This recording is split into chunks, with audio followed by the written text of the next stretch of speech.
Hi, everybody. I want to take you through the four stages of what happens when you get sick. Okay. Obviously, we're in a pandemic, so this kind of relates to that. But it's also the same as what happens in a revolution. The video that you watched of the French Revolution was very violent. The people, massive amounts of poor people, getting super upset. They revolt against the aristocracy and the nobility and the king, and they kill the king and they chop his head off and they try really hard to replace it with a democracy. But Napoleon comes in. So it doesn't really get to where they want it to. It does eventually, but anyway, what you're going to have to do by the end of this is describe how the stages of a flu are. What is the difference at the beginning of the height of the flu and the end of the flu? There's differences, right? You're not like this the whole time when you get sick. You are, for actually with COVID, you could be asymptomatic. You've got the bacteria or the virus in you, but it's not showing any symptoms for a while. Mostly it's like a week, 2 weeks, and then you will start to get sick. Are there any other traits that these stages could share with other illnesses? There's a lot of illnesses, basically, right? And they all share four things in common. So this is, let me move my little pretty picture out of the way. Here are the four stages. Incubation stage, and this is where you want to pause the video. You want to write the four stages down and give yourself a lot of room. And you want to make sure you're writing, okay, what is the incubation stage when you have a fever? And what is the incubation stage of a revolution? There's a lot of similarities in there, and it's good to like maybe have two columns. Remember, notes are super important because you can refer to them at the end. We are going to end this little unit with an essay. But if you are paying attention to all of these stages and you go in order, you are going to be able to have no problem writing about all this. Okay, but you have to understand the stages first. And that's what you want to do right now. So give yourself some paper and take some notes as we go. It's not about turning in pretty notes. It's about remembering what's important. You want to write down anything you might forget. Okay, not full sentences, just little bullets. Stage one, incubation stage. That's when you have the bacteria, the virus inside you, no symptoms yet, just like a revolution, right? You may not see that the people are really angry. They're just very unemployed, right? But more and more, the stuff that happens is going to lead to something. And this is very relevant today because you see people taking to the streets, right? Just like in the pictures that I've been showing you. And you know, this year was like the climax of people really frustrated with what they see as a problem that has been festering in the United States for hundreds of years. And it's not just the US. This has taken off in countries all over the world, flooding the streets like I've never seen in my lifetime, since the civil rights movement. So it's important to understand, okay, how, if the symptoms are not taken care of, the crisis stage isn't taken care of well, people don't come together at the table and listen to why people are angry, then it could be a long time in this recovery stage, right? So no historian is ever very surprised when suddenly you start to see protests because you know that something has been festering for a long time. So let's look at what these four stages are. Again, make sure you have them written down. Pause the video. I'm not going to slow down. I just expect you to pause the video. Okay. Stage one. This is when, and again, pause after this if you need to, but do not copy the whole PowerPoint. Don't write full sentences, any of it. You may just want to write this. No symptoms, right? This is basically the cause of the sickness. So you could write, it's the cause of the sickness. Why is it that the sickness is going to occur? Is because of whatever's been festering, the bacteria, the virus. No symptoms and no symptoms, something's festering, and it's the cause of the sickness. Okay, now like a revolution, okay, this could involve political, like people feeling oppressed, like they don't have rights that they should have. It could be social, this is political, usually has to do with the rights that people have, or maybe they don't feel like they can speak out because they're in danger of getting killed or jailed.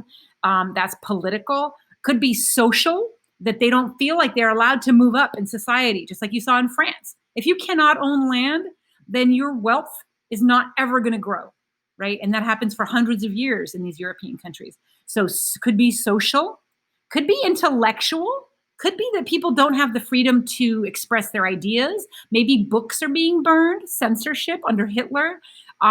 Could be that, or even in China, anytime that there's censorship or propaganda, basically you're not allowed to believe what you want to believe. You have to believe what the dictator believes, or you are at risk.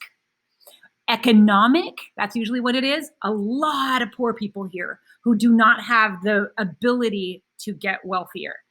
In some cases, these causes could, and I have no idea what is there, but they could themselves, fester for years, right? That could last for a long time as an incubation stage.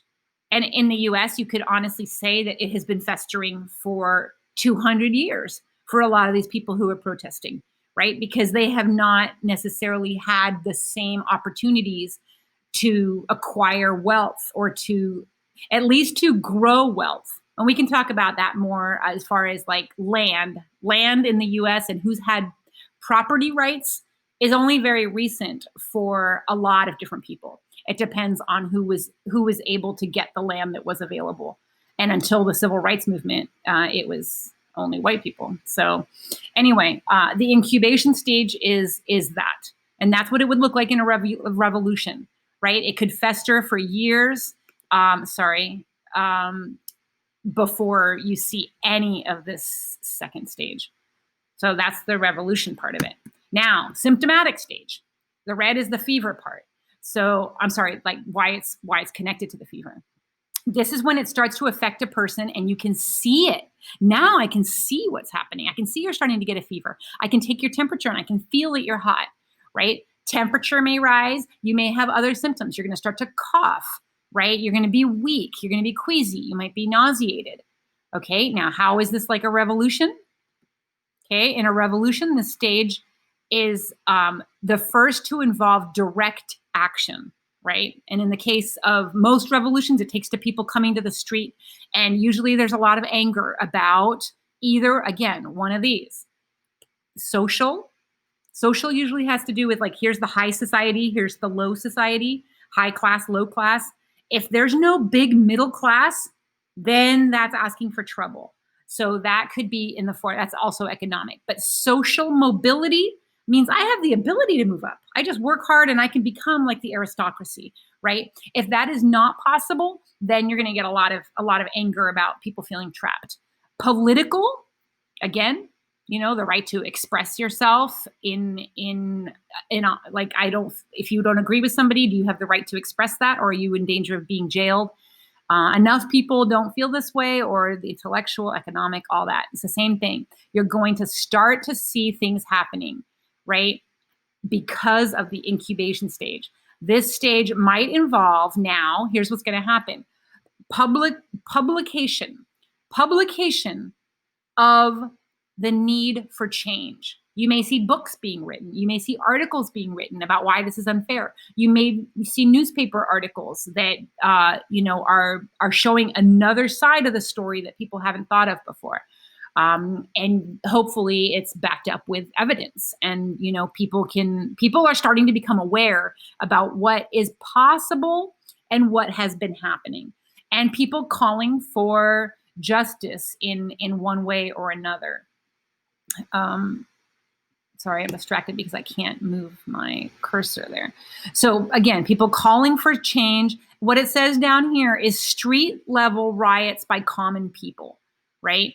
It could also, rioting assumes that, things are being broken and violence is occurring, but it doesn't have to be. Symptomatic is, that is happening on a very small scale in the US, but most of it is just people taking to the streets in large numbers, trying to change something.